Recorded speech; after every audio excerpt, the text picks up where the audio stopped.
Welcome to a little bit different of a video. I've spent a bunch of time in front of the camera, so now I'm going to step behind it and really just focus in on some of the gear that is my favorite gear to use. First off is my Sigma Art zoom lenses. They're stills glass, but I still love these things. They're really fast. Both of them are f1.8, even wide open. There's almost no distortion. There's no discoloration. Everything is just really clear. These are my go-to run and gun lenses. I have no issues with them. These things are wicked. A studio to work in. I've had several offices, but I've never really had a studio where I had enough room to set up and shoot things. Never had a shooting space. I finally decided to make good use of my basement and clear out enough space. And as you know, I'm in the current process of building it out into being a studio. Still looks a little shabby, but it provides me with enough space to work. It's gonna look pretty cool here in just the next week or two.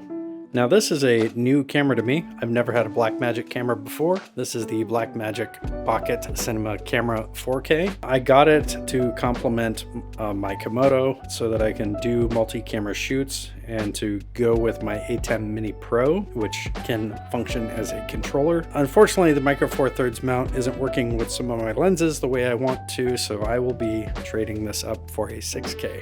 The Rhino Arc Ii. I first saw this at Cinegear, at the last Cinegear there was in person. And at the Rhino booth, I was just immediately won over by it. I'm a Rhino fanboy. I have the Arc and Evo slider. As soon as I saw this thing working, I knew that I was going to have it. Its only downside is they're having a little bit of an issue with the mechanism that holds the focus motor in place, so you kind of have to futz with that a little bit. But as far as a motion controller, that thing is amazing. So simple to use. The Sennheiser MKE 440. This really funny looking microphone is amazing sounding. It is a proper stereo shotgun mic, so the reason why it looks like a funny pair of pants is because that is actually two microphones in one body. Its only downside is that there is no provision for absorbing shock. You do have to be careful with any sort of handling noises, but if you are doing work on a tripod, this mic is pretty ideal, and the sound, as I said before, is really good. This is my brand new laptop. I've never really put much thought into laptops because they simply don't have the kind of power that I need for doing the kind of work that I do. Most of my work is done at a workstation, but this laptop has the same amount of power as my previous Mac Pro workstation. I'm able to edit footage from my red Komodo on it while operating on battery, and the battery lasts a long time, and it has a 4K screen that just looks beautiful, and it's got that beautiful guy on the screen. It's really as if this thing is like 10 years ahead of its time.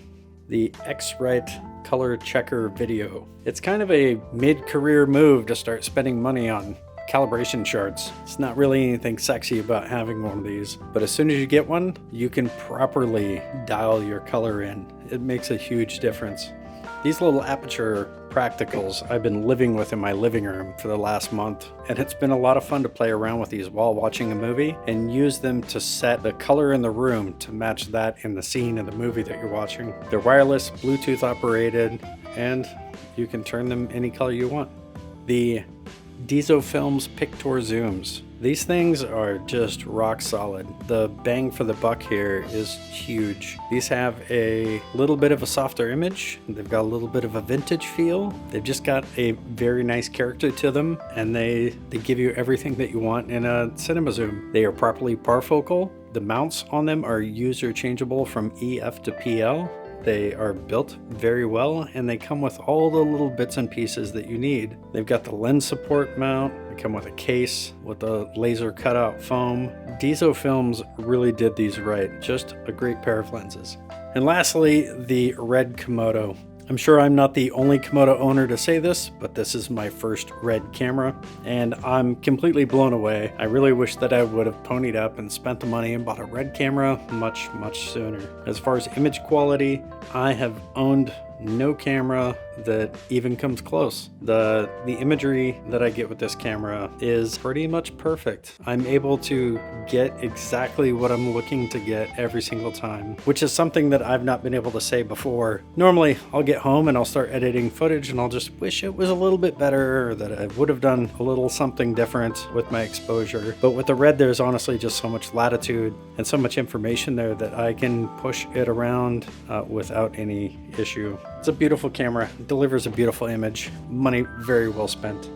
So those are some of my favorite pieces of gear that I have right now.